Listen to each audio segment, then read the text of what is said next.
I got a lot of friends secretly wishing upon my downfall. Yeah, I heard that's why I had to get rid of like all of y'all. And I knew this day would finally come. And even if you had that good job, y'all still were bums. Left me high and dry just to get high off drugs. And your light bulbs crack cause you play with the plugs. Try to pull me away from all the things that I loved. In fact, you use our friendship to keep me blind as a bat.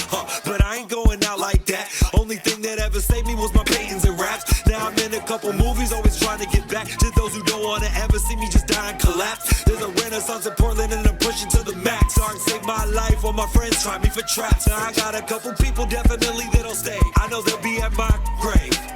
I got something to say. It doesn't matter what you go through. It only matters who was there for you. I got something to say. It doesn't matter what they think about you. You got a whole lot of dreams that make true. I got something to say. It doesn't matter what even they say, cause you got a whole world to save. I got something to say. So, I mean, y'all tuning in to the R.O.T.R podcast. If you don't know, you won't know. And we got a special guest, Edward Bernier. There we go. And I got my co-host here, Isaac, and Isaak Whitley. And, man, we put in that work and giving y'all a good episode today. I actually have a question to start you off. Mm-hmm. One, how long have you been making music? So I've been making music for around like beat producing probably 5 years, but like mixing, mastering probably like 10 years. Okay. So it's been a while. It's been a long journey. Yeah. Fire. And then what are some of your like artistic influences or inspirations? So I like the old school stuff for sure, like Rakim, like Tupac, Big L, Big Pun, Nas, MF Doom. The creativeness with those guys just really pushed me to like really start putting out my own music and my own perception of life and every experience in it and putting it into a song and talking about, the inner thoughts of, who I am and what I like to do and what I think's wrong about life and just all that stuff. They gave me a lot of motivation to just go hard with the messages, Right. Mm-hmm. Especially because me and you have had multiple conversations about Tupac being the GOAT. Mm-hmm. We're very strong on that Absolutely. stance. I've been holding that stance since I could fucking remember. Me too. So, yeah, man. What's your favorite Tupac album? My favorite Tupac album? Shit, all of them. Yeah. I absolutely love all of them. Even the first one is fucking one of my favorites. Like Tupacalypse Now. Strictly is fucking, oh my god, that's like, because that's like his underground stuff almost, right. And it's like I like that raw shit. I like when artists are like first starting off and it's like you get to see that spark before they like blew up, and I think that's super dope. I could what were you about to say? I was just about to say I see a spark in you, man. Yeah, right. For real. And I could easily see those albums being what you would reference because. Mm-hmm. Those two like albums were probably his most politically driven and also his most like revolutionary. Mm-hmm. I mean, that was his most like I feel like time-wise, probably his closest like attachment was to the Black Panther inspiration, Yeah. Because I actually think that first album was like him making some shit to where he could put himself in a position to be like that representation of the Black Panther movement. Yeah. The new one that they were coming up with. Yeah, exactly. And like songs like Trapped and Words of Wisdom. Oh my god, like that fool's dropping crazy truth bombs like about like Lincoln, about like he didn't really give a fuck about the slaves, That's where I first learned that. And I was like, wow, dude, like you learn a lot from Tupac and what the fuck he talks about. And it's cool how he talks about like history to Illuminati, in the 90s. So it's like he was ahead of his time for sure. 100%. True. For sure. Mm-hmm. And honestly though, I would say like with Tupac, like I can't say that I have a favorite album beyond like but more than Me Against the World, because that one to me was like the one that made me like shed tears, want to like go punch a wall, you know what I mean, go like go spit some game. Like it had like every single aspect of it. Like Temptations was a crazy ass song. Fuck. Like Shed So Many Tears was so good. And then I almost feel like All Eyes on Me was like his like Tupac on steroids, right? Like walking around the city, like, I'm gonna beat any motherfucker that come against me, like you know what I mean? Like he was on his shit. He was feeling like God after getting shot, and I get it. And God, you'd have to be a fool not to use that, and become stronger. It's like motherfuckers shot me, like, and you you didn't kill me, you know? Right. So it's like, damn, this fool is unstoppable. What the fuck? 50 Cent was another example after that of someone who Exactly. got shot and then was able to flip it, you know what I mean, into like Wow. more power. Yeah. Whatever doesn't kill you makes you stronger. Exactly, and that's I think the underlying message here is, you know, it don't matter. Like, as long as you fucking believe in what you believe in, and you know, you're a good person, they won't stop you. Like, even if they kill you, they won't stop you. Right. And that's the beauty of it. What is like your favorite thing about the Portland rap scene? The Portland rap scene. So more recently, everybody's been helping each other out a lot more, and it's really trippy to see. Because about 5, 6, 7 years ago, nobody wanted to reach out to each other. Nobody really wanted to collab unless you were like close friends with the guy. You know, a lot of politics, but a lot more now. They are helping each other out. And I'm very proud of them. There's some other shit that I'm kind of like not messing with. As far as a lot of, I mean, just like anything, like drugs are kind of heavily involved in the hip hop scene, and it's kind of sad. But like, there's some good and bad to it all. Either way, you know, you just gotta be careful out there and not let substances control your fucking life and your art, or you're gonna miss out on a big opportunity. Facts. So, but I am proud of them. Very happy that they're helping each other out more. I'm seeing like other people jump to different shows, and it's like same circle. So that's good. I'm proud of them, for real. Yeah. And I'm glad to witness it. For real. I'm happy that there's been more hip hop shows going on around the city, more people being put on those hip hop shows. Absolutely. I've been happy with like, I feel like the city's been trying out new sounds. Yeah, like, for sure. That's been the one thing I feel like. Yeah, a lot of copycat stuff comes out of Portland, and I get it. Like, we want to look like we're stars and stuff, but I'm telling you, if you just practice on your own message and your own style, and Right. like, and that's hard for me even sometimes, because it's like, oh, okay, I rap. It's like, but I want to start singing more, because then I can set myself apart from everybody else. You know, I like to do my own, like I paint, I do oil paintings and stuff, so I want to like put that into the music, because it's art too. You know, it's not like rap isn't art or music isn't art. It is. So why not? That was my idea. I was like, okay, well, how am I going to stick out? Well, you can do these paintings and you can put them in your videos, and then you can rap about these paintings and stuff like that. So you got a lot more range in order to stick out. But a lot of people, you know, I get it. They're first starting off. They want to sound like somebody else. And that's cool, because, you know, you got to get influence from somewhere. Like, I love The Weeknd. I love Michael Jackson. So I want to start like singing, you know, and I kind of catch myself kind of sounding like it, but I'm not trying to. But when I get to that level, maybe I can start like veering off and like sounding like my own type of singing, you know. Mm-hmm. And I really want to be better at singing, for sure. It's fun. I love the fact that you brought up Michael Jackson, because I've been bumping so much more Michael Jackson recently, and like, fucking Michael, man. He dude, was so like, bro, it's so like, literally, I feel like this last year I've hit a mode where I'm like, bro, I want to make some shit that like makes people feel like how like Michael Jackson music made people feel. Like, that motherfucker would go into an arena and be like, ah! Oh, and Everybody- people would just ah! Their mind. they would die. Yeah, like they would just lose their fucking mind. For real. That's so cool, you know, that how much happiness he brought to the world in every country and every, you know, wherever he went, everybody knew him, and that's because of who he was and his music and his art. And literally anybody listening to this could do the same. It just takes practice, you know. He was doing it since he was like, what, 5? Yeah. Mm-hmm. And You in know? pretty abusive situations as well, Absolutely. to get that. So the beauty comes with the, you know, the struggle Right. comes with the beauty. Exactly. The phoenix arose from the ashes. You know? Yes, Yeah. Made absolutely. the world a happier place. They say a lot of people that are like actors, I do acting too, and they say that a lot of good actors actually have been through a lot of fucked up shit. Like Keanu, you know, like he lost a lot of people in his life, and I'm not saying my life is like as bad as his, but I've been through some pretty fucking fucked up shit. A lot more than like a lot of people would think, and you know, I use that. It made me who I am today, and it made me humble and just like appreciative for, you know, the steps I've taken. And yeah, I've made mistakes for sure, and I've fucked up, but also, you know, just to know, you know, to see a different path and to continue on and to be better the next day is just an amazing feeling that you need to, you know, recognize in your head. Mm-hmm. No, for sure. And I mean, do you want to be as like famous as like a Michael Jackson, or like the epitome of what would come with the art, or would you prefer a different route in your most ideal sense? Well, I like the idea of like MF Doom's fame, where he's not really known, but he's culturally, an icon, but it's almost like in the shadows, in the dark.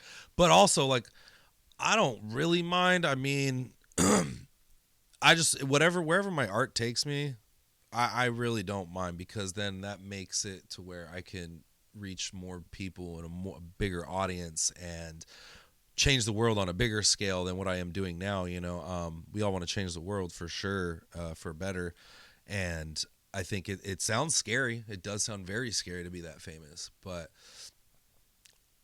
I think that if you just keep your heart and keep your head on straight, like, yeah, there's gonna be some wild shit that's gonna come, but I think if you just be humble with the message, and that you'll be all right.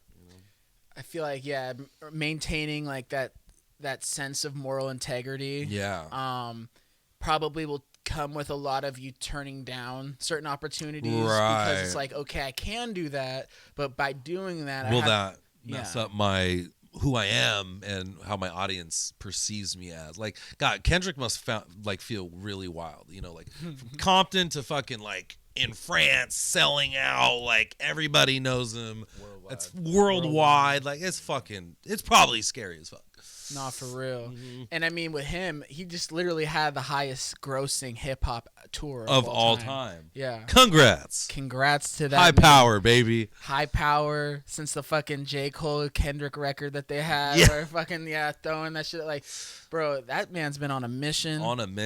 And he's actually getting to a point now where, like, what he's put into the game, right, while still alive and while still being active, is so historic that he could probably go down in a lot of well-respected people's opinion of, like, absolutely being a top 5, top 10 rapper as of right now.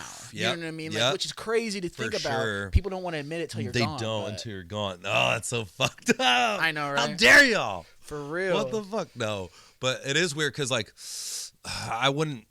You're right. Like, I believe in that. Like, Kendrick is top 10 for sure, and like he might sneak into my top 5 one day, and that's dope. I want him to, because I grew up listening to him when there was nobody else to listen to, just him, TDE, Ab-Soul, Schoolboy Q. I just saw Ab-Soul like a week ago. He was awesome. That's fire. Yeah, man. I wish I would have seen that. That's crazy. I ain't gonna lie, he made me tear up like twice during his performance. It was crazy. Like, was it like just the moment, or was it songs? Yeah. So it was his new song, Gotta Do Better. Like, oh my God, that song just fucking hits me like every day. And it should hit everybody every day, because it's like the next day we got to just be better and be better, be better. Yeah.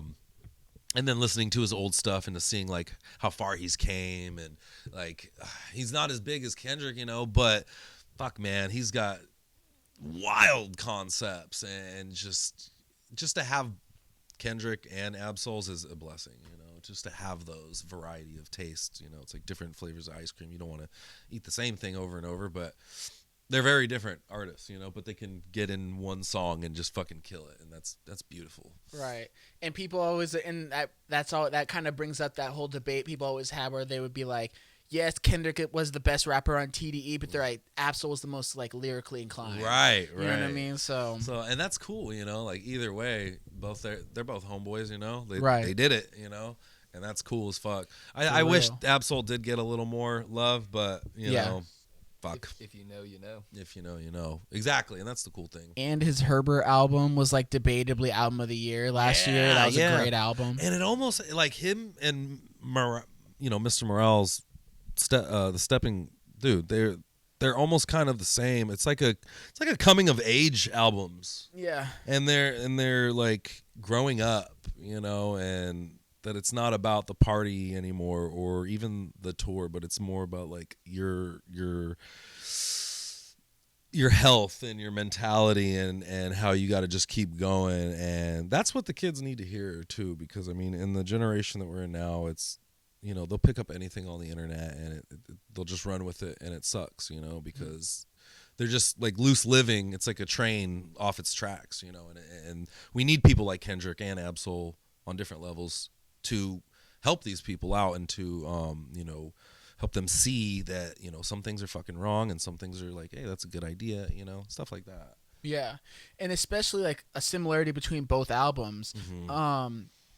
Well, Absol, if you like, I don't know if you're too familiar with like the situation before the album, or actually, I guess it was like right when the album was getting finished up. That yeah, that situation happened. Almost took his life, but then I feel like that strength of him overcoming that situation was able to make the album and even more next level. Oh my God, it's crazy. Yeah, and then the Kendrick one, I mean, he went to counseling for I don't know how long to dive into himself. Oh, he actually went to therapy? Yeah. Oh, weird. And he was like, he was in a mode where he was like, trying to not have his phone, you know what I mean? Kind of just be like present. Yeah, present, Wow, I didn't know that. That's wild. And so that's why I kind of respected that approach, because I feel like it was an unselfish album.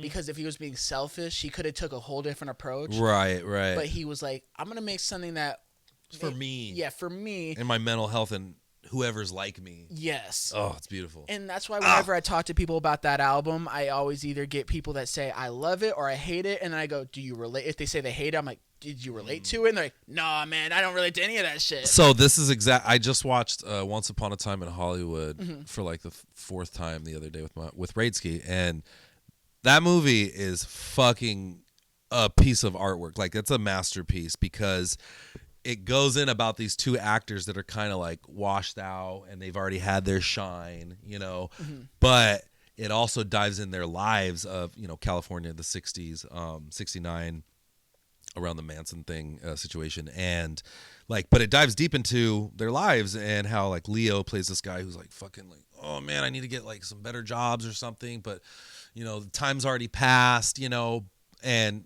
he's like getting this he's on set, and this little girl's like talking to him, and she's like, oh, what are you reading? And he's like, oh, I'm reading this book about this guy who's like having a shitty life. So he's basically talking about himself, and he's like about to cry. And the girl's like, oh, well, blah, blah, blah. And they go off and do the scene, and he fucks up on the scene.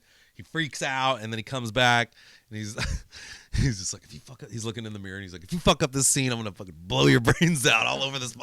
And then he goes off and kills it, and the little girl's like, that's the best acting I've ever seen in my whole life. And he's just like about to cry, and he's like, oh, like hell yeah. So that kind of shit, I love that stuff, the whole breaking down, because the Kendrick album it's like what he's really thinking about, like day to day with his family, his kids, like, and to work around wanting to do your art and to balance these things is hard, but you can do it, right, if you got the strength. And he kind of is like taking down that like what some people would have casted a negative thing on him.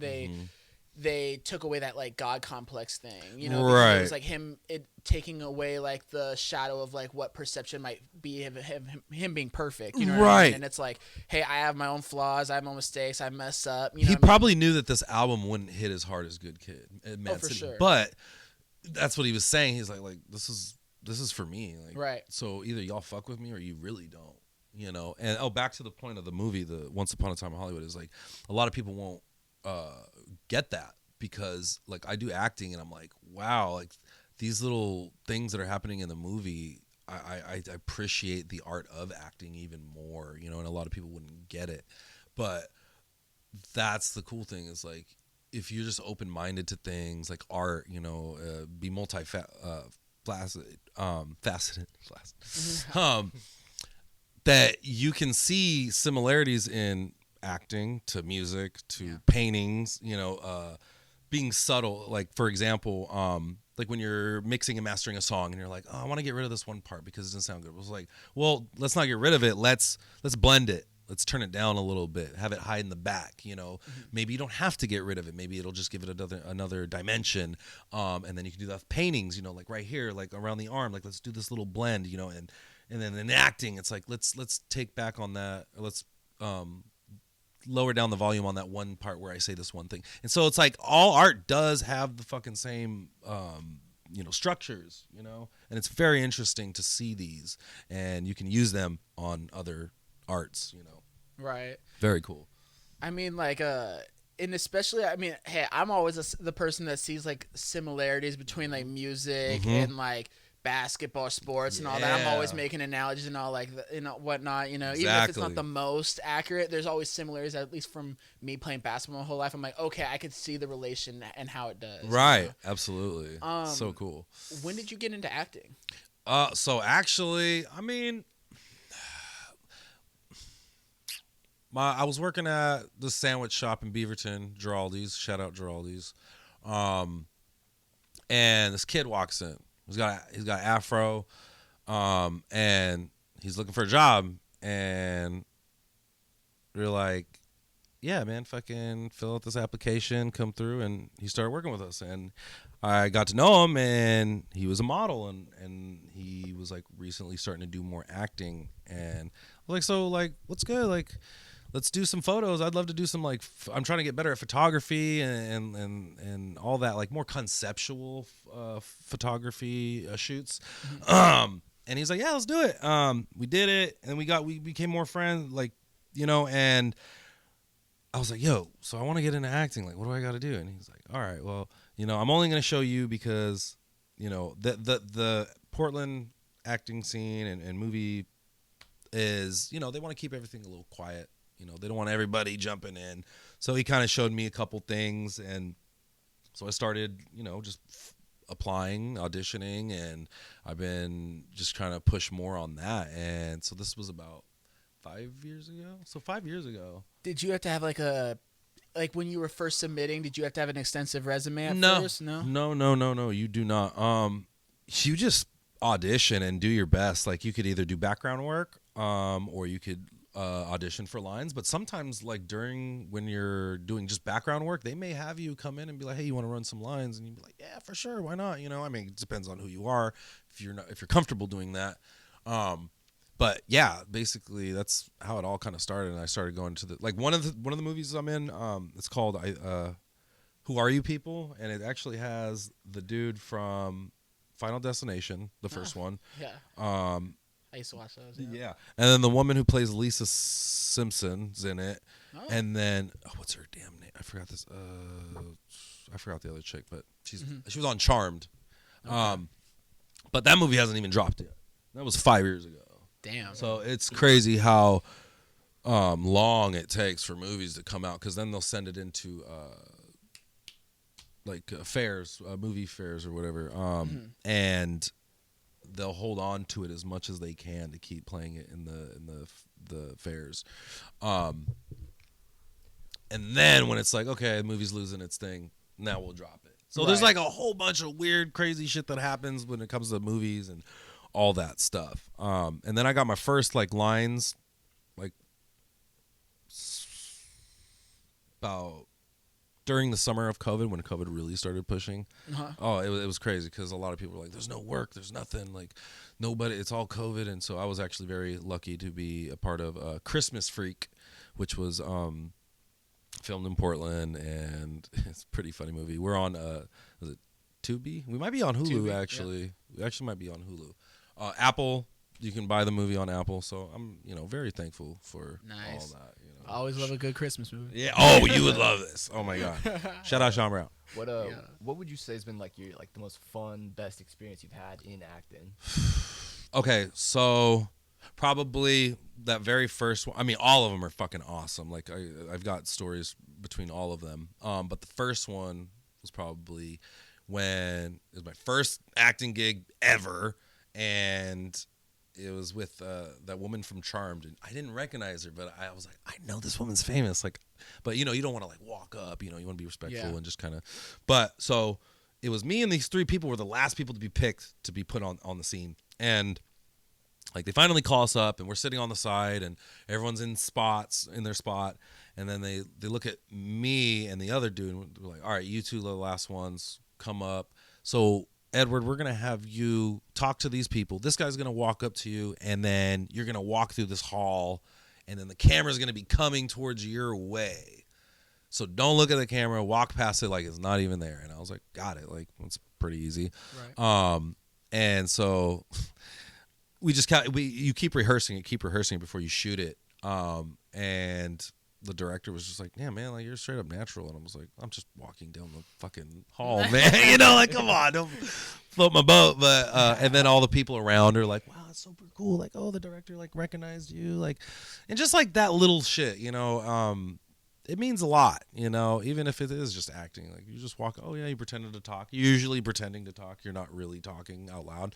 Then you just fucking do your thing. And, you know, even those little things, it means a lot to the director because they want to get this shit done, you know. Right.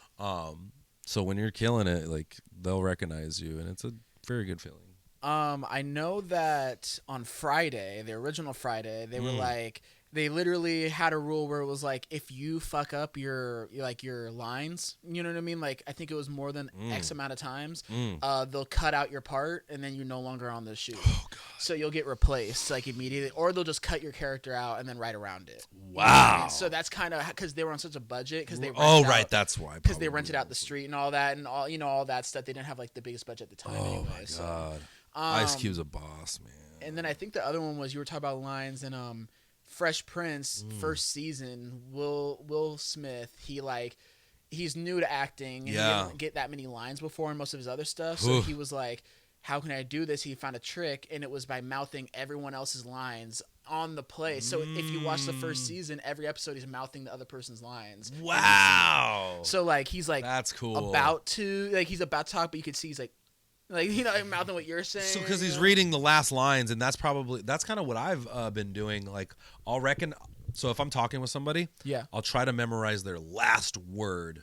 So right when I hear that last word, I'm like, boom, right there. It's a trigger. And, yeah, it's a trigger, and that's cool. I did not know that about Will Smith. Yeah, fucking Will Smith. He's right. Shout out. He's Will. crazy, man. Yeah, I man. love that, man. He's got another smack in him. Don't test him, man. Don't test that, man. I'm like, what? I was about to ask a question about that, but you know we're not gonna jump into it. It's been talked on. Yeah. Good shit. Good right? shit.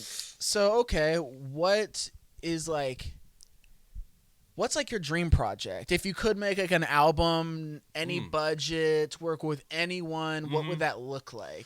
As far as like a project, and then like main goals, like I guess I really want to do a project that's super art, you know, just digital illustration for the music videos, paintings, crazy cinematography, featuring. I want to keep it local. I really want to keep it local and really push super creatives in Portland. That's what I really want to do. So even with the maximum budget, you wouldn't be looking for like, yo, we got to get that Like superstar on Get there. that Kendrick. Yeah. Get that Tupac AI. Oh. No. Yo, that'd be wild. Shit. I mean, fuck. The people that I really, really, really want to work with are fucking gone. You know, like Tupac and MF Doom and like Big Pun. Like Rakim's still alive, so probably Rakim. Maybe ASAP Rocky too. He's pretty dope. Maybe Supernatural, KRS-One. That would be fucking sick. Ice Cube. So you'd be getting the OGs. So you'd be aiming for the OGs. Some OGs. And then, but new people too. There's not a lot of them. So like Kendrick Absol, like TD Jid, maybe JID. He's dope. Ryan Celsius. He's not famous, but he's getting up there. He's a producer though, and like videographer type ish dude. He's amazing. But yeah, people like that are just kind of more creative, you know, instead of the whole, yeah. Well, so you mentioned AI. So my question to you about the AI would be, would you ever allow people to use your voice and like to make records in the future, or even like a album like your old scrap stuff that you didn't put out, if like they end up trying to make an album to sell, you know, make some money? What would your thoughts be on that? I mean, as long as my family gets paid off of it, right? Sure, why not? And that it has to be, you know, labeled as AI. Right. It's not like someone's lying. It's like, oh, there's an actual verse by Edward or whatever. But I mean, AI's kind of lame. I mean, the whole thing about AI, it's like, it's really not a sentient, you know, being. It's just a the fucking dumpster that people throw a bunch of stuff in, and then it shoots out stuff. Like that's the only thing. I think the conception or the perception of AI is like people think it's like an actual living thing, and it's not. It's a database, Right? And it shoots out pictures that it has gathered throughout, the internet, Right, and it's the same old, crook shit. I mean, it's dope. It's cool. But it doesn't do the hands right with when it comes to art. The music sounds off, like the voices sound off, like you can tell. But they're getting better at it, so I don't know. Especially when like people like Timbaland are out there being like, "Yo, we're gonna get Biggie on a Timbaland beat, and we're gonna throw it out there and make money." That's right. As long as Biggie's family, makes money off of it. Yeah. Right. His child. I think he had one kid, right? Yeah. Or two. He Son. was that his son that was in the Biggie movie? Son. I don't know if he was in the. Was he in the movie? That played Biggie? No, I don't think that was him. Okay. But okay. I know he has a kid. But yeah. AI. Future. You can't run from it though. That's the thing. Yeah. Okay, so question in regards to shows. What was your most fun show that you've ever done? Or like the most fun you've had? Okay. All of them are fun. Every single one of them. I've never had a bad show. The probably the biggest one I ever did though was when I opened up for Machine Gun Kelly in I don't even know what year that was. It was a while ago. It was the road trip and tour. And oh god, it was the craziest show I've ever performed at because of how big it was. Obviously, it was like almost sold out, so it was like I don't know, 800 and 900 people, and so I wrote Roseland and was like, yo, I want to perform for Machine Gun Kelly, blah blah blah. Are you guys looking for someone? They're like, we're looking for artists. I was like, I'm an artist. Let's go. And they're like, we'll let you know. A day before the show, they're like, our guys didn't come through. Do you want to come and perform? I was like, fuck yeah. Like, yeah, I'll be there. Hit up the homeboys. I didn't have enough music for it to just be myself, so I invited friends that I have features with. And I was like, yo, get your asses over here now. We're going to perform for MGK before MGK tomorrow. Let's go. Let's rehearse. Everybody showed up. Fucking killed the show. It was awesome because we're like praying, like before the show, we're like, oh, Lord, blah, blah, blah. And then we go on stage and it's just like dark. And then all of a sudden the lights just, and you just see eyes, bro. It's like you're looking at a big ass spider, with multiple eyes. And it was awesome. The songs, people loved the songs. These kids were coming up like after and we're like, can we get a picture with you? Like, you're actually a dope ass Portland like rapper. Like finally someone's actually pretty amazing. And it was those kind of conversations. I was like, wow, man, like you're gonna make me cry right here, bro. I don't want to cry right here. How anxious were you? Like, I wasn't. Did you get the I was, butterflies and stuff. A little bit, but I was like, dude, you're born to do this. Like, just go up there and be like, what the fuck is up, y'all? Get in their face. Like they want that shit. So I've always kind of been like, not afraid to jump on a stage or like talk in front of a class. In school, I was doing that with like poetry and like projects and stuff like that. So, it's something I want to show off. That's what I want to project to people. So that's why I'm doing it, and I can't be afraid to do so. Would you always tell me though, at the shows, you would be like, you'd have like this saying about like embracing fear. Oh yeah. Oh, so like when you get that adrenaline, it's not fear. It's like you're about to eat like a lion. Like a lion's about to fucking. That adrenaline, that feeling is like, dude, it's time to eat. Because then, or you're gonna run away from your food. So right. It's kind of hard though because even the Machine Gun Kelly show, I didn't get paid for it. So it's like strictly for me in my inner soul. It's like, well, you're not gonna get paid off of this, but you're gonna get some fans and stuff like that. Maybe not everybody, but and just went up there, do your thing, and change lives a little bit. Right. And that's what and that's the thing is like, and what you said is super crucial about like, I know that like everyone's like, I gotta get the bag off of every single thing I do. Yeah, but at the same time, it's like I've done some shows where it's like some of my biggest shows didn't make a penny off of it. But then at the same time, I've also done other shows where it's like I do make my money, but then I'm paying everyone else out to walk away with nothing because it's like in order to make something happen, I have to make a sacrifice. Yeah. So not saying that it has to be everything because I don't want every artist to be like, well, I have to go do everything for free now. Right, but it's right. Like, I feel like you need to know when and where, because there are opportunities. Like you pay your artists every show, and I think that's the most fucking coolest shit ever. Like, not a lot of people do that. You fucking should be. You know, if you want to have a good show, you gotta have to sacrifice like some of your shit, dude. Right. And I get it, like, but you're not performing up there in front of those people. You know, you are, because you're a special case. You know, yeah, but and I get it too. I'm not like mad at people for not paying their. I'm not. You know, it's like you're still giving out opportunities to open up for other people, and I get it. But we'll see what happens in the future when it comes to that stuff like that. Maybe it'll stay the same. Maybe more people will pay. I don't know. Who knows? And then in terms of like current like songs that have been dropping like really recently, I know me and Isaac were just talking about our thoughts on the Killer Mike album that just dropped recently. Oh, I didn't really get a chance to hear it, but I did hear that Andre 3000 verse. Yes. Can't miss out on that. Can't miss out on that. Can't miss out on that. And the fact that he also had another Dungeon family member in their future, which is actually... Isn't that crazy? That's crazy. Yeah. I remember hearing about Titty Boy back in 5th grade, and I was like, who the fuck is Titty Boy? But that name always stuck with me. And then one day someone's like, oh, you know 2 Chainz? I was like, yeah. They're like, that's Titty Boy. I was like, what the fuck? That's crazy. And Future, you know, being Dungeon Crew, and who else is that? CeeLo Green, all them. Green, yeah.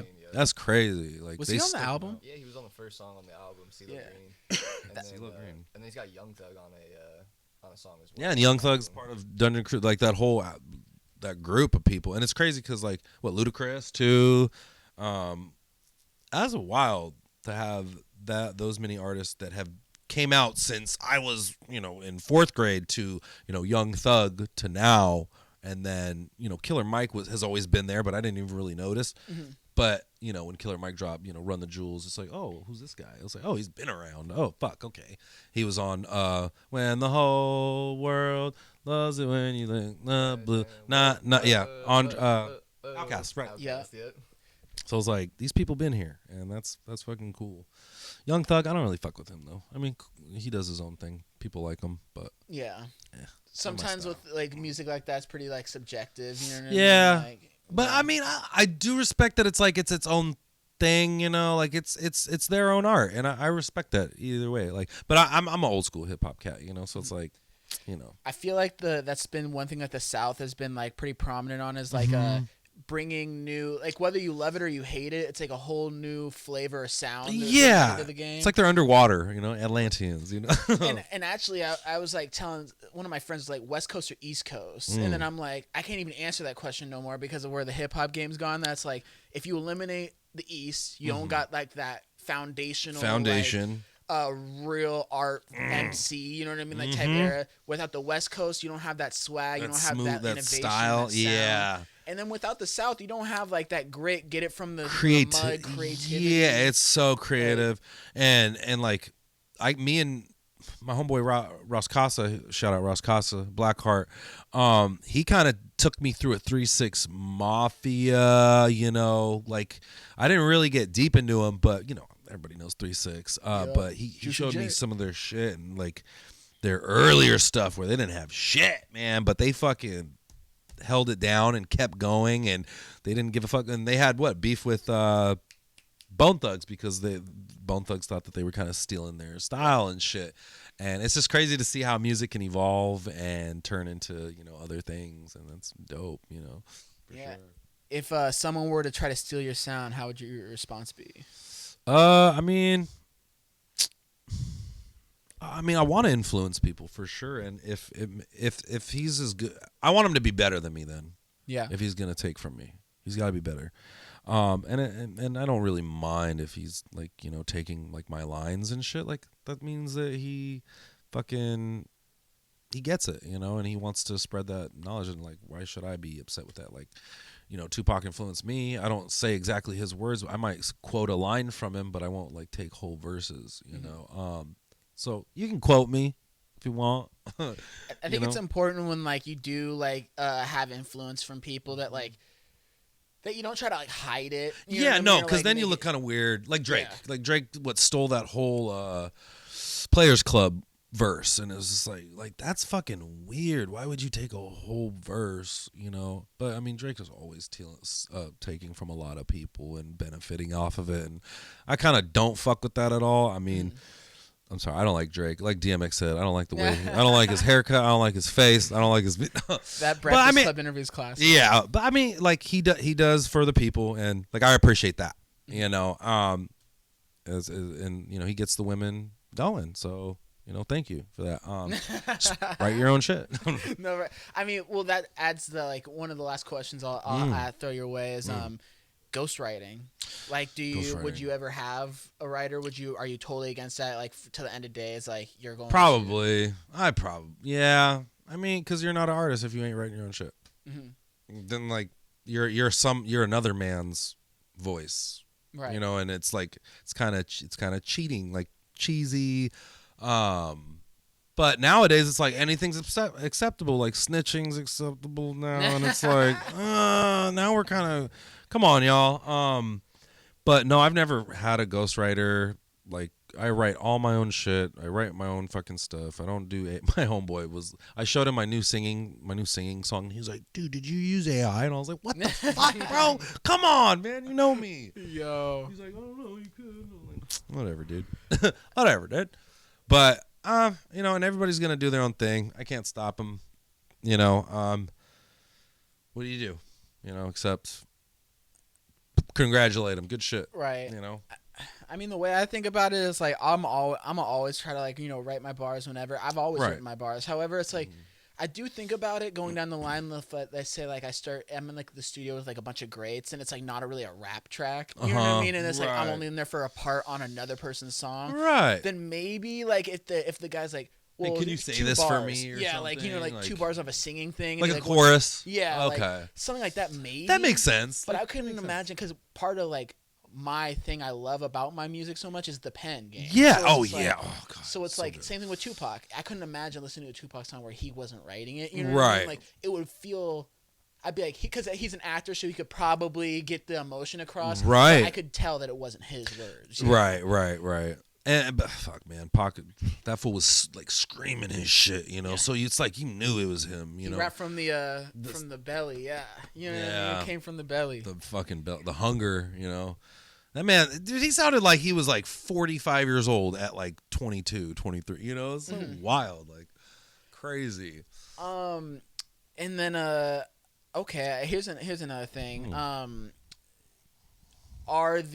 So I know that like in New York, in the East, LA, you know what I mean? Like there's always a bunch of rap beefs going on. Do you think that Portland is probably, do you feel like Portland gets along pretty well? Or do you think there's like a bunch of, how do you feel like shit talking on off the side? I mean, so what was the last like real big rap beef battle was between Luck One and Mike Capes and Vinny Dwayne. That was pretty entertaining. That was cool. Put me on game. Luck One, so Vinny Dwayne. Luck One. I know Vinny Dwayne. Maybe. I believe Luck One actually dissed Winnie, Mike Capes, and Vinny Dwayne, and then they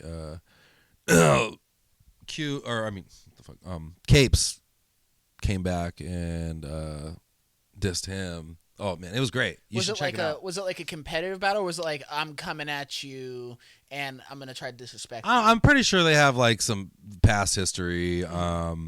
I think they used to be cool, but I'm not exactly sure. Because sometimes it'd be like in like rap beats, it kind of be like you can't tell if it's like these people genuinely hate each other or if it's to be better. Right. Which I mean, you know, I don't think they genuinely hate each other, but like I think they like the competition, and that's really cool. I really appreciate that, and they fucking got at each other, which was really dope. You know, you don't really get to see that a lot. Because who's like one battle rapper that was always out there, Immaculate. He was always awesome to fucking. People always shout him out. Oh God, Immaculate. He's so nice. He's such a nice guy too. Like I saw him at fucking Oaks Park, and me and my homeboys were like, "Oh my God, it's Immaculate!" And my mom was like, "Who's that?" And she's like, "We're like, oh, he's like a rapper." It was a long time ago. And we were kind of there. My mom's like, "Go get a picture with him." And we were like, "No, we don't want to like annoy him." And I was like, "Well, I will." So I got this picture that I fucking posted. Like Immaculate's like, "Oh, tell mom happy birthday and shit." I was like, "That's dope, man." Wow. But when it comes to like the beef in the city, Yeah, there's been a little sneak stuff. Like even somebody kind of sneaked me, but I just laugh because like they're not even really a threat, you know, and it's like kind of corny. I mean, if somebody's like raw as fuck and got like some like play and they got an audience, like yeah, I'll go toe to toe. But I mean, I'm not really even about that shit, dude. I'm not trying to diss nobody. But like this new song that I was showing y'all, this was more like to my old friends that like fucked me over and kind of threw me through a loop. So I really wanted to let that out. So it's like I'm not dissing any rappers out here, but when they hear this song, it's like, okay, that's something Edward could fucking possibly maybe do is like tear someone up a little bit, you know? Right. So it's like I don't have to diss anybody. I'll take from my own past and my own experiences and go hard on there. And if somebody wants to come at me, that's fine. I don't care. Sometimes I've even felt like I've caught in strays in some show where I'll be like, listen to something, I'll be like, huh. I'm like, that's funny. I'm like, okay. Yeah. And I'm like, and then how I people know is I'm just like, well, if the nigga ain't bold enough to say a name, you know what I mean? Yeah, then it's like, or like, but then it's like, she don't fit me, motherfucker. Right, so right. And like, I'm not gonna let it fit me. Right, you know, because sometimes people will paint a narrative and then hope that you jump into the box and be sensitive enough about it so that it tells that you're them. When it's like, bro, exactly. You can't put a narrative on me and then expect me to like react like I believe it. You Right, know what I mean? Like, right. I'm gonna let you talk your shit because I live my own life. You know Yeah, what I mean? it's like this is hip hop. Like, say my fucking name, bro. Right. Like, I mean, and if you're not going to, then shut the fuck up. You're a bitch. Like, right. And I'm on that same like back to the Tupac. You know, on that same Tupac mentality. It's like ever since I was like 11 or 12, I've been saying like, and that's the thing is like to be a great artist, you kind of have to be a little delusional. Absolutely. I was like super young, being like, I'm gonna be the greatest of all time, and I'm like, I'm going to like be rapping with Pac, rapping Biggie, and at those times. I was not nearly. Those niggas would have ate me up. Right, right. I would have been like some food on a plate. Right. But then it was like, but then with time and development and constantly doing it, you're like, oh, and having that vision of where you can be. Yeah, because you almost think like sometimes like, is this the best I'm gonna get? But if you just keep fucking pushing, you're like, oh, these are new ideas, like new things. There's always something new that you can talk about. Like always. Right. Don't ever is this the end of the road? Like fuck that. Like just push yourself. Just push yourself, and that's when you start to like grow even more. Like for me, like I was saying, I was like, dude, is this like the best I'm gonna get? And like I've been writing some new shit, and I'm just like, damn, bro, like there's more to this, you know, for sure.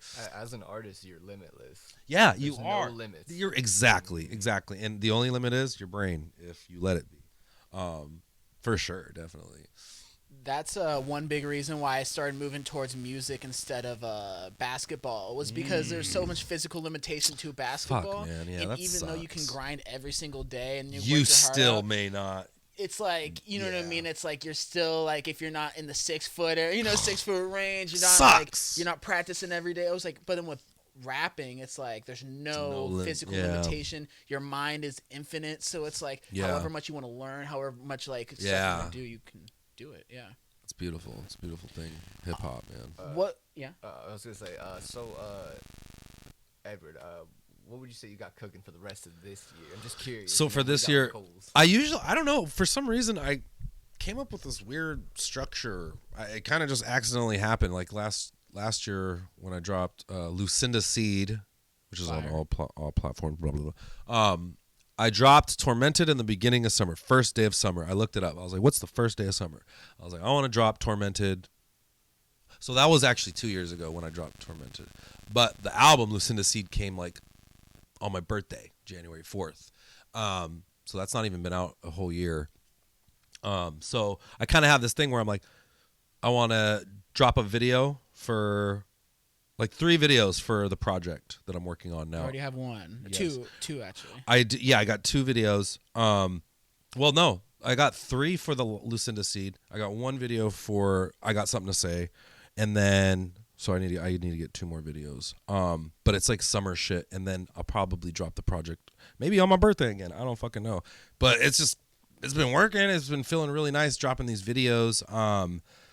Like The Accused that shit was so fun. Fire. Yeah, the message was fucking dope. The video was dope. The beat, like I produced the beat and stuff. Like I really love producing. I didn't even know that. That's dope. Yeah, man. I produced pretty much all the fucking songs on Lucinda's Seed, besides Recess, which was produced by Brooks Beats. Shout out Brooks Beats.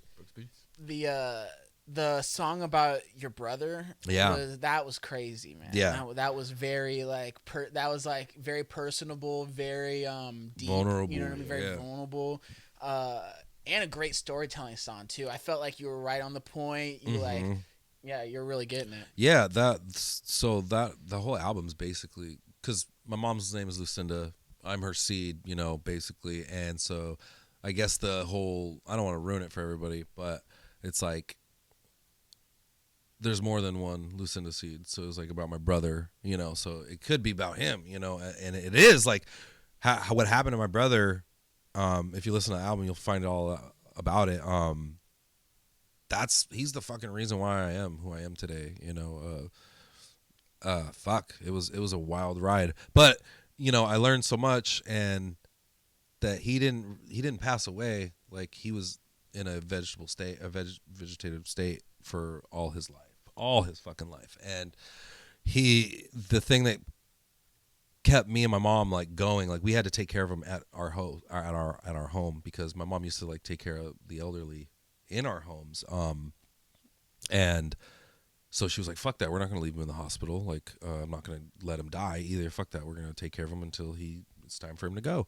And so that was a really fucking cool thing. A lot of people say I'm sorry, but like really it was the most amazing person to have next to you, you know? Like he would smile while he's paralyzed. Like he can't walk, can't talk, can't fucking eat on his own. He's got a feeding tube, he's got a trach, and he would fucking smile when we'd walk in the room. So that shit changed my fucking life.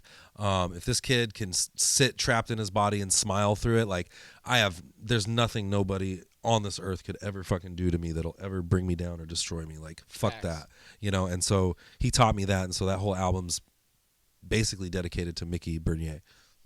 That's so fucking fire, man. And if anything, that just makes it even more classic of a project. Because then at that point, it's bigger than the music. You know what I mean? It's some life shit. And it's for anybody that's been through tragedies or who even haven't been through tragedies, that they can learn from that. It's like, holy shit, like maybe I shouldn't take shit for granted, you know, or maybe I should be doing more art, or, you know, I got this one fucking life. Why am I wasting it on this bullshit? Like that's kind of what my message is during the Lucinda Seed, because the skits are kind of like in reverse to what's happening, but the songs are like, the first songs are like my rapper songs, you know, but and then as they go on, it's like, hold on, like Masterpieces, like about art, and then like the last one about you know, my brother, it's like more art and it's more like stronger. So it's like as the skits are going on, it's like the songs are going on as well, like they're getting stronger, and that's the fucking beauty of it. And yeah, pretty wild stuff. I mean, and I know you can learn a lot from those type of situations, as much as they suck, you know, being in them, and it's just like, damn, I wish this would have never happened. Right. At the same time, like, you learn so much from being in those situations. Like, when I was having to take care of my grandma when she was in hospice and stuff like that, like,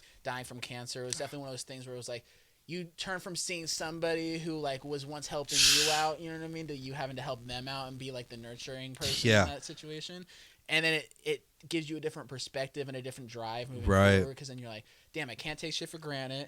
And you're like, and I can't be mad in certain situations that I usually would be. Right. Like, I know it could be a lot worse. So it's just like, So, and then you put that into your art, and then that's where you can, you know, exhaust it into there, and then, it feels so fucking good. Like, I mean, I'm sure that's what you do. That's what we all do. You know, art is to take what the fuck we've been through and to push it into an art form, and hopefully somebody will see it, and, you know, maybe we can make some money off of it, and we can live righteous and make the world a little bit better. And I think that's the fucking main goal, for sure. For real. And do you have anything you want to ask before we exit out? Yeah, I just wanted to ask, would you say that, like, your music and your painting, would you say that, like, they inspire each other? Like, yes. Absolutely, they definitely inspire. I don't know if you've seen my YouTube. I'll show you my stuff after. But I did this painting. Okay, so it all started off like this. Like, my homeboy Damon, he does the mural. Shout out Damon Smith Art on Instagram. Follow him. He's amazing. He's fucking crazy. We just did a mural on Oak Street in Portland. Massive fucking mural. So we're best friends. He's been drawing for a long time. I kind of was drawing. But then, like, the 5 years ago, I started, like, really sitting down with him. He would start teaching me some things, and then I It's like I want to start oil painting. But during those times, we wanted to really collaborate like in depth, like super hard. So on my YouTube, you'll find our rap lapses, which is him drawing a picture and I'm writing a verse to it. But or no, I write the verse first to the beat, and then he will draw around it, and he'll draw what I'm saying, but not what I'm saying. So it's like storytelling. So we did a couple of those, and then I did one about like this girl that I draw, and she almost looks like a devil. It's an old it's a reference to this old painting, and so as I'm doing a digital illustration, I'm like talking about like the lighting of her, but it doesn't really have to necessarily be about the painting. It's like around it, so it can be a song on its own, which is that me and Damon kind of came up with those rap lapses. They're fucking fun. That's a very creative idea. challenging. Yeah. Very challenging because it's like I don't want to go too fast because then he has to draw them in and then he has to put it to a certain speed. And if it's too fast, it's going to look weird. If it's too slow, it's going to be too slow. So it's that weird. We want to do another one. We probably will. It's just they're fucking hard, but they're fun because who's doing that? True. And especially it's just great to be able to come up with creative content to push the art forward and shit like that. So. Yeah, and a message to fellow Portland artists like, yo, don't be comfortable. Like, do some new shit.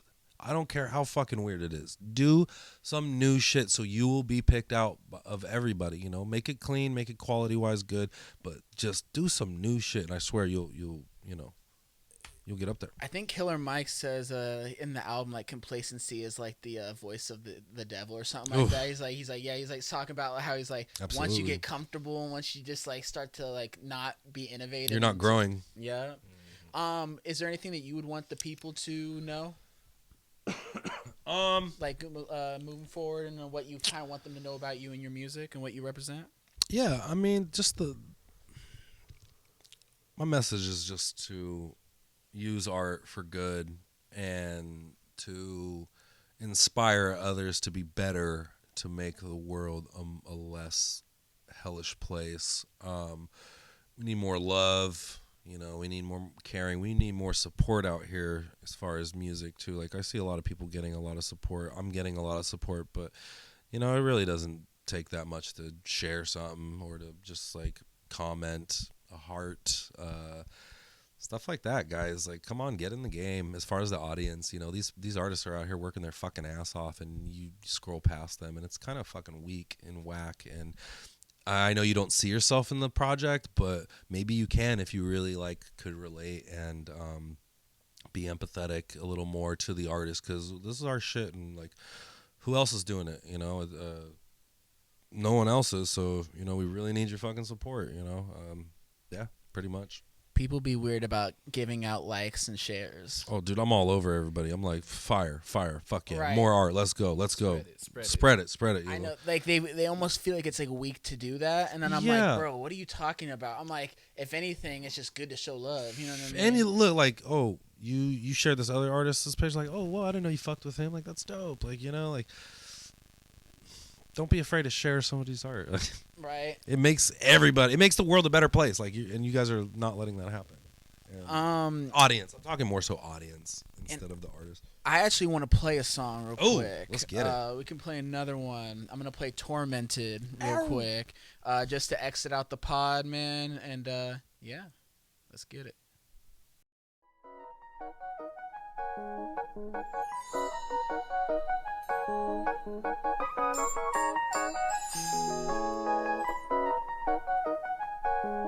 It's gonna take an army of crooked cops to come and get me. I was thinking about quitting, but this shit way too tempting. I need it, I love it. Just fucking let me be great, and I just wanted to be myself. Ain't no need to be fake. And it's the brain and the puppy, not the bark of the bitch. And my PO is PO'd, and I'm trying to repent. So tell me what you expect inside this eensy weensy city. You hating on me right now? Fuck you. Since the beginning, you weren't there. Say a prayer for your bitch ass. Cause I'm sauced up you class and some classic, you bastards. My windows tinted, my life tormented. This weed is scented, fuck you offended. The devil keep dancing like nobody's watching. Inside of the mirror, living good in a dungeon. My windows tinted, my life tormented. This weed is scented, fuck you offended. This bad boy will Rockefeller till I catch a record. You in my sector. Now I'm looking down my inner scope. I got no limits till I'm on death row. Cause I throw stones and don't hide my hand. When the cops come look for me, then I definitely just got the jam. Music does some strange things, but it's about that bravery. Gotta stay ruthless when the aftermath becomes shady. Need cash money, don't play with me like some fool's gold. Cause the future look kinda odd. Life is really just fucked up, so I need to come out on top, dog. Need God, can't find her ass in any of these churches. And I'm looking for a purpose. Sometimes I feel kinda worthless. Sometimes kinda wish I was birthless. Cause I can't achieve no perfect. And I know that I cannot be certain why the world's steady burning. Don't let the pain be a burden. Through the flames keep on working, but you gotta keep your heart determined. You wanna die a regular person? Hell, my windows tinted, my life tormented. This weed is scented. Fuck you offended. The devil keep dancing like nobody's watching. Inside of the mirror, living good in a dungeon. My windows tinted, my life tormented. This weed is scented. Fuck you offended. The devil keep dancing like nobody's watching. Inside of the mirror, living good in a dungeon. Yeah.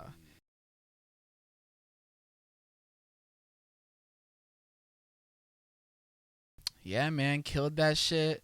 Man, that's probably one of my favorite songs on the album. Thank you. Other one, and that's on Lucinda Seed. Lucindas and then Seed. Lucinda Seed. Never Flee Your Cross. Never Flee Your Cross. I like that one. Yeah. Skit number 1, The Old Me. That was hilarious. I love that one. What else? Dude, honestly, I loved everything. Everything was so The Accused. I thought everything played such a good role in terms of like song after song and Thank you. Yeah, it was a structure. Really weird. I kind of almost looked at it like a rainbow, because it's like the songs are more aggressive in the beginning, but they're like more colorful. Like, you know, you got your yellows and your oranges, and then they start to like dip into the dark blues and then the purples, and so it was really weird. I don't know if that was like the painter in me that was just kind of like, you know, have all the fire shit in front and then like let these people fall into the hole, you know. Yeah. Oh, that was a really cool way to describe that. Yeah. Thank you. Man, it's been a pleasure to have you on the pod. Thank you guys. I appreciate you so fucking much. Yeah, dude. Of course, more art. I've been saying that ever since you said it. Let's go. More art, baby. More art, baby. Go follow Edward Bernier on everything. You know, we'll have it right there. You know. Yeah. Yes. I appreciate Let's y'all. lift each other up. You know. For sure. Shout out to you guys, the R.O.T.R family. Hey, shout out. Another one. Another one. Episode 3 coming soon. We out.